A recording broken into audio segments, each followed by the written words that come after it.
Assalamualaikum warahmatullahi wabarakatuh.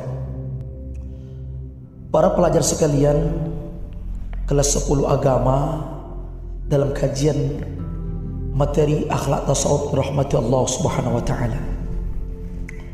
Pada kali ini, pada pembelajaran yang kelima, kita akan menyampaikan materi tentang kisah orang-orang durhaka. Orang bijak mengatakan jangan melupakan sejarah. Sejarah merupakan refleksi untuk dijadikan sebagai pijakan langkah ke depan yang jauh lebih baik. Dengan sejarah yang telah terjadi pada masa lalu, diharapkan manusia akan mengambil inspirasi serta hikmah atau pelajaran berharga dari pelajaran tersebut bagi kehidupannya.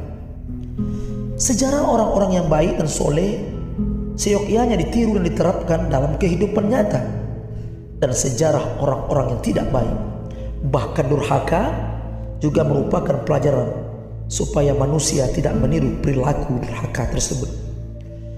Contohnya kisah Abu Lahab dan istrinya yang merupakan paman Nabi Muhammad SAW, dan juga kisah istri Nabi Lut merupakan kisah yang sudah seharusnya tidak ditiru, bahkan harus dihindari oleh setiap orang Islam. Pada kali ini kita akan menyampaikan materi, yaitu tentang kisah Abu Lahab dan istrinya. Nama Abu Lahab adalah Abdul Uzzah bin Abdul Muttalib. Tetapi dalam masyarakat Quraisy, dia dikenal panggil Abu Lahab karena tampang mukanya yang berseri-seri. Walaupun dia bermata juling, Abu Lahab adalah paman Nabi Muhammad SAW, saudara kandung ayahandanya, beliau Abdullah bin Abdul Muttalib. Abu Lahab dan istrinya bernama Ummu Jamil. Mereka sepasang suami istri yang paling benci kepada Rasulullah SAW dan selalu menentang kegiatan dakwah Rasul. Rubaiyah bin Ubad Ad-Dailu mengatakan, saya masih seorang pemuda ketika pada suatu hari bersama ayah melihat Rasulullah SAW mendatangi berbagai kabilah Arab diikuti oleh seorang yang bermata juling, tetapi wajahnya berseri-seri.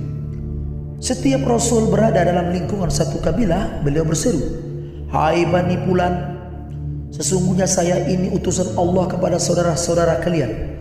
Saya serukan supaya saudara-saudara menyembah Allah dan tidak mempersekutukannya dengan apapun juga. Percayalah dan jagalah saya, sehingga saya dapat melaksanakan tugas yang dibebankan Allah atas diri saya."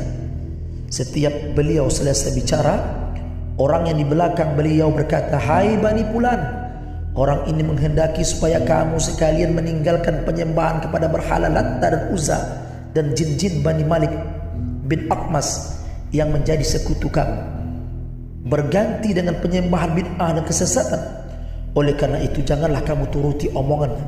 Saya, kata Rubaiyah, bertanya kepada ayah, "Siapa orang itu?" "Paman beliau sendiri, Abu Lahab," jawab ayah. Itulah salah satu cara Abu Lahab mengganggu Rasulullah SAW dalam kegiatan dakwahnya. Sedangkan istrinya bernama Arwah binti Harb, atau yang lebih dikenal dengan panggil Ummu Jamil, adalah pembantu dan pendorongnya dalam perbuatan terkutuk ini. Sikap dan tindakan Abu Lahab terhadap Rasulullah SAW seperti itu sudah dilakukan sejak awal mula beliau berdakwah. Menurut Ibnu Abbas, pada suatu hari Rasulullah SAW pergi ke Bata, lalu beliau naik ke atas gunung dan berseru, "Subuh, subuh, subuh." Seketika itu orang-orang Quraisy berkumpul sekeliling beliau lalu bertanya, "Bagaimana kalau saya katakan ada musuh yang akan menyerang saudara-saudara pagi atau sore ini? Apakah saudara-saudara mau percaya?" Mereka menjawab, "Iya."